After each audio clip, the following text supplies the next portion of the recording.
Alright, son, so boom. When I first started getting my CCNA, everybody was telling me, yo, if you're gonna study for your test, you gotta use Dynamips on GNS3. So I did. I tried that shit. One virtual router. After I finally got it to work, I was like, this is it. Just to see a console prompt. And my PC was so old that shit started smoking. And I'm like, yo, I'm not building a lab, a virtual lab. I'm building that fucking house fire, bro. Every time I start a router on my PC, I gotta watch for task manager to make sure that my CPU don't stay at 100%. The whole time Dynamips is sending up messages like, bro, why you trying to start a 7200 router on a Pentium PC?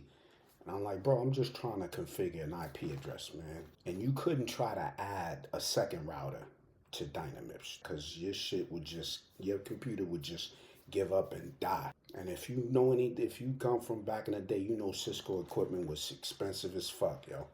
So I had to make an executive decision.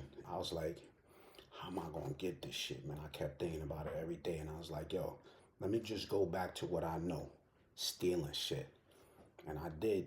I ain't steal just a router too. I stole a whole branch office, bro. I had four 2800 routers, 2960 switches, 3560 switches. I had the Cisco ASA joints. And bro, I ain't build a data center. I built an entire small business in my basement.